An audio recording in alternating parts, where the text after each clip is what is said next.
Assalamualaikum warahmatullahi wabarakatuh.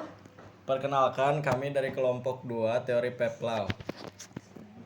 Saya Depa berperan sebagai bapak ayah. Saya Dilananta Putri berperan sebagai ibu pasien.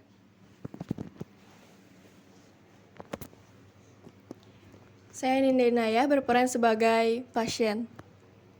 Saya Salsabila Fuji Firmanda berperan sebagai perawat 1. Saya Febian Nur Fahriza berperan sebagai perawat 2. Saya Meisya Amelia berperan sebagai perawat 3. Saya Herawati berperan sebagai prolog. Selamat menyaksikan. Bye.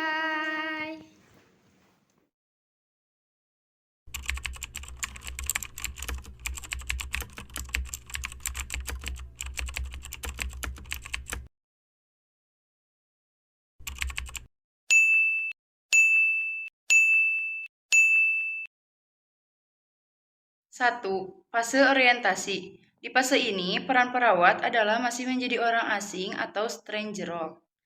Perawat perlu menjelaskan diri mereka, menerapkan batasan-batasan, dan berusaha memperoleh kepercayaan dari pasien.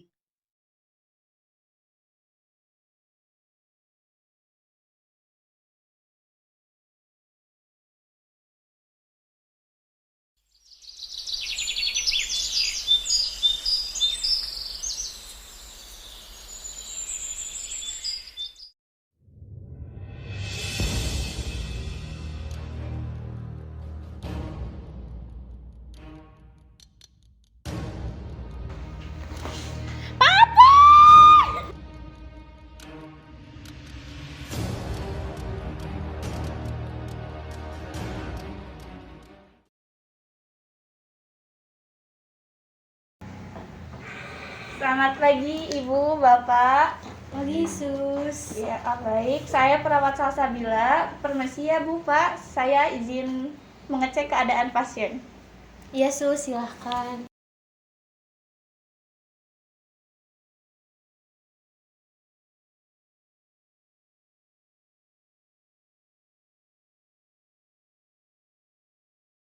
Selamat siang, Adek.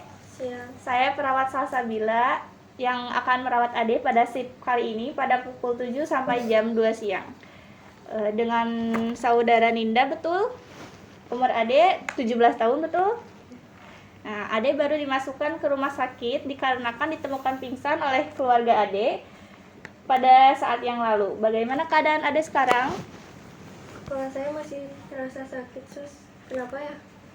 Adek baik-baik saja kok. Cuma kadar gula darah Adek yang rendah menyebabkan Adek kehilangan kesadaran. Oh gitu. Makasih Sus. Baik Adek, saya akan melakukan beberapa pemeriksaan ya.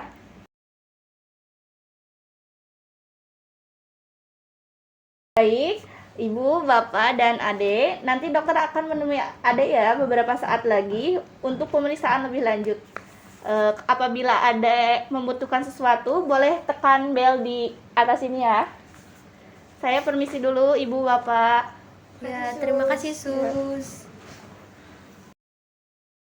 Fase identifikasi. Pada fase ini, pasien menyadari mereka dapat mempercayai perawat untuk membantunya. Pasien dengan penyakit yang cukup berat mungkin akan merasakan ketakutan di fase ini.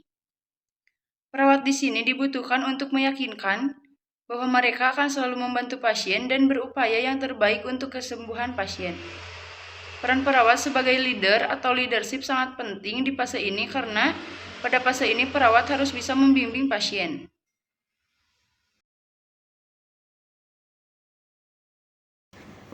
Selamat siang Ibu, Bapak. Siang dong Sus. Adek Ninda, bagaimana keadaan siang hari ini? Saya sedih sekali Sus. Dokter mengatakan bahwa saya punya penyakit diabetes. Iya, saya mengerti, Dek. Saya di sini akan membantu Adek untuk membantu dalam proses kesehatan ya. Kami akan mengupayakan yang terbaik untuk merawat Adek ya. Dokter juga akan mencoba pengobatan yang terbaik yang bisa dilakukan. Karena itu, kami mohon kerjasama dari Adek ya untuk bisa melakukan pengobatan sesuai dengan yang telah dianjurkan. Terima kasih Sus. Ya, sama-sama Adek. Semoga cepat sembuh. Yang ketiga, fase eksploitasi. Di fase ini, pasien dan perawat sudah menuju ke tujuan agar pasien bisa sembuh, keluar dari rumah sakit, dan beraktivitas kembali. Pasien mungkin akan kesulitan untuk menjadi mandiri nantinya ketika sudah tidak bersama dengan perawat. Pada fase ini juga dapat ditemukan perawat sebagai teacher atau pengajar yang memberikan pasien informasi bagaimana menjaga dan merawat kesembuhannya.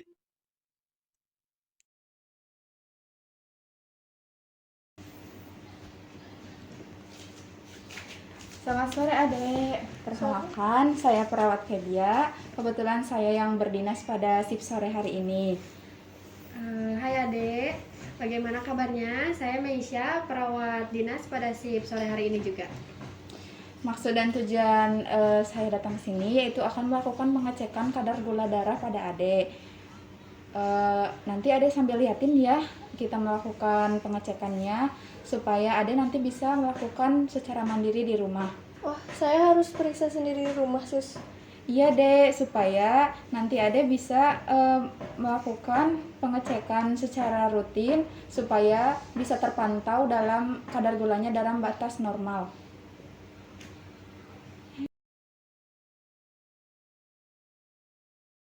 Baik adek, pemeriksaannya sudah selesai ya. Apakah adek ada yang ingin ditanyakan?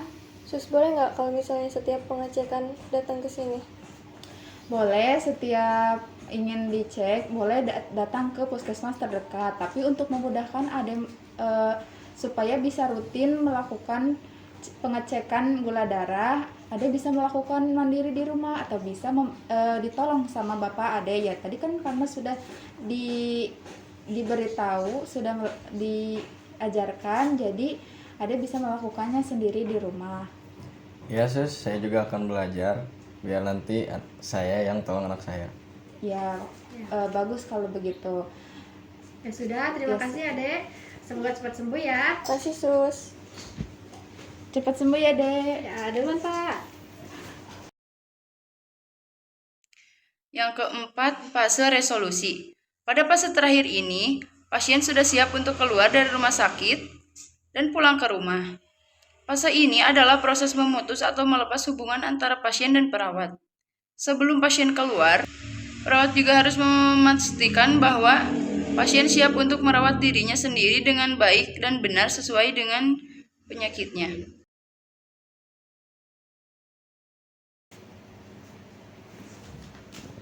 Pagi adek. Pagi. Hari ini adek udah boleh pulang ya.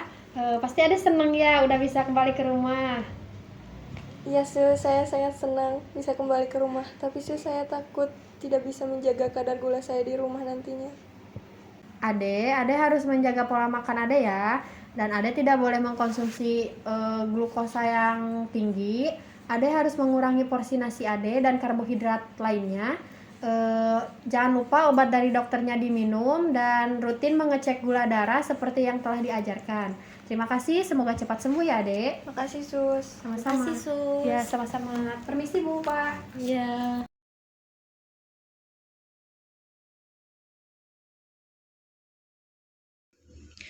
Kesimpulan.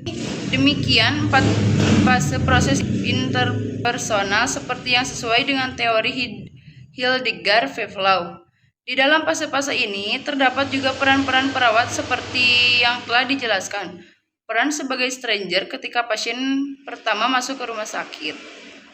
Peran sebagai teacher atau pengajar, contohnya tadi ketika perawat mengajarkan cara mengecek gula darah, narasumber ketika memberikan informasi, konselor ketika perawat membantu pasien dengan keluhannya, wakil atau pengganti ketika perawat melakukan asuhan keperawatan, dan peran sebagai leader ketika perawat membimbing pasien agar dapat menjaga diri dan tidak tergantung secara terus-menerus dengan perawat.